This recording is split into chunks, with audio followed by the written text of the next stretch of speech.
Hello and welcome to another squidzillaink tutorial video. This time we're going to have a look at the three main priming methods for your miniatures.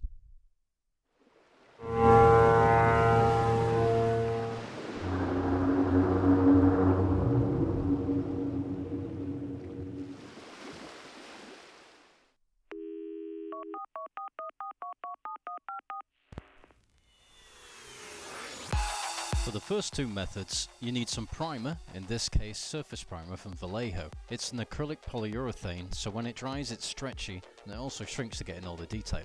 You'll also need a bit of thinner to prevent clogging and to aid the application.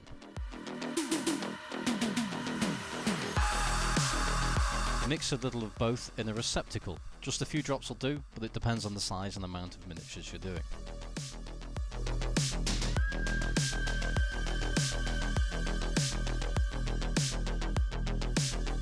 Make sure it's well mixed before pouring it in.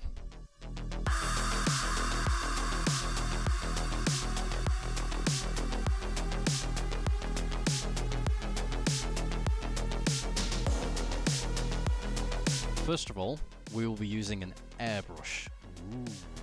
The ins and outs of airbrushes are best left for another video, so for now we're just going to concentrate on how it's applied.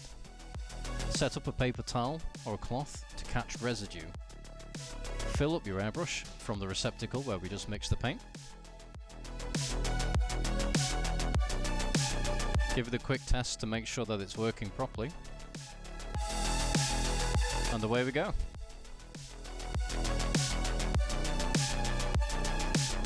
Airbrushes give an even and moderate application. They're pretty quick, but it depends what you're doing.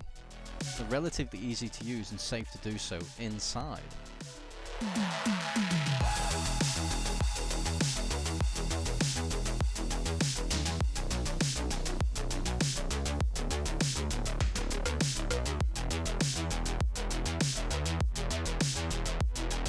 main issue with them is the cleaning process. It can be time consuming and extensive, and if you don't do it properly, you will break the airbrush.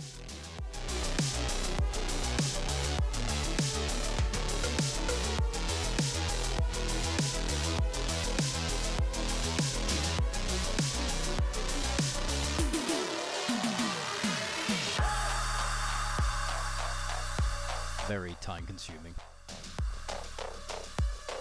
Next up, brush application. I've pre-mixed some primer and thinner in this pot to make it easier to apply, and also to ensure consistent colour across a range of miniatures that I'm painting.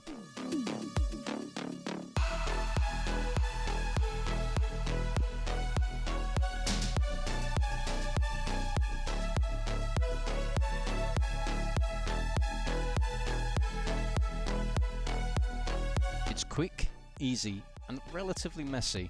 Cleaning is a doddle. You just a quick blast in some water like any paintbrush, dry it off, job done.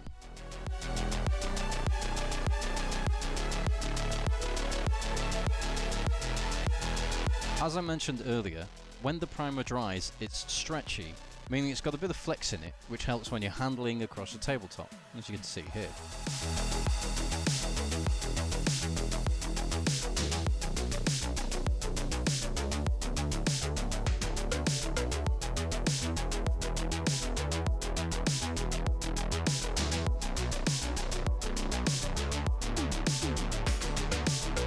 There we go.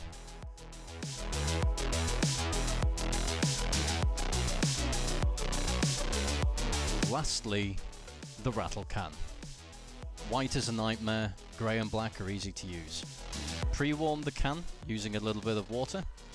Use it in a well-ventilated area, always wear a mask, and maintain about 20 centimeters distance from the model. Short, smooth blasts will yield the best results. It's pretty quick, and there's no cleanup afterwards.